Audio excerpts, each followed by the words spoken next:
Hi guys! Mira is back! So, ito yung first not first up first update ng grapes ko guys. This year, look at this guys. Ang dami niyang bunga this time. Diyos ko po. Tingnan nyo. Very ano na yan, promising na yan ganyan guys. Yan. Ang dami. Bugbog talaga siya guys sa bunga this time. Di ko alam kung bakit. Pero itong grapes ko na ito guys, ay napaka-generous niyan. Yan. Yung maliliit na yan guys, yan.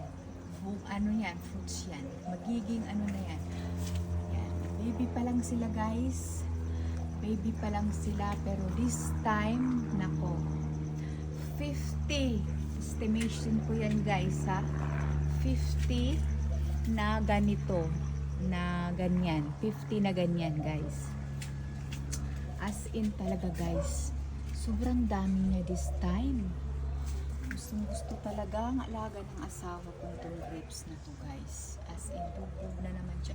50 na, in-estimate ko lang yan guys ha. Random ko lang yan na pag-estimate yan. Hanggang sa baba guys. Talagang hanggang sa baba. Walang pili talaga itong grapes na guys. Green ito guys. Green seedless grapes itong pinapakita ko sa inyo. Meron din akong red with seeds naman itong red ko guys. May bunga din siya guys. Marami din siyang bunga. So, ayan. I-update ko siya pag pag mga by January or February, pwede na to guys. Kasi pag lalong mas mainit, summer kasi dito guys is December. So, December to February. So, pag mga ganyang summer, na yan, talagang pwede na siyang kainin kasi nga pag mainit kasi ang grapes lalo siyang nahihinog o tumatamis.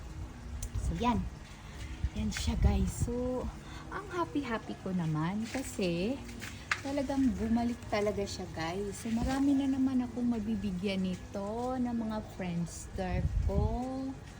Ayan, kasi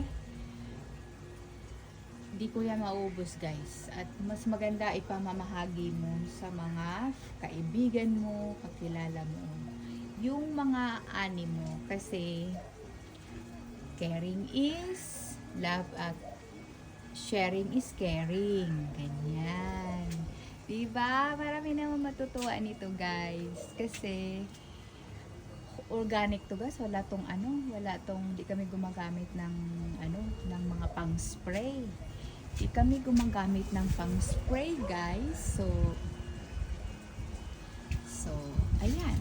So kaya talaga safe siya. Lahat naman ng safe. Pero kasi syempre commercial, nilalagyan ng spray yan para magandang nila. Kasi nga, commercial yan eh. Negosyo yan eh. Ito kasi ang amin homegrown to guys. So, talagang, wala talaga kami ginagamit na mga spray niyan. At ang fertilizer niyan, galing sa scrap ng mga vegetable namin guys. So, ginagawa namin fertilizer. Nagiging lupa siya, hinahalo namin sa lupa at ginagawa namin fertilizer. Alright guys, bye bye, see ya!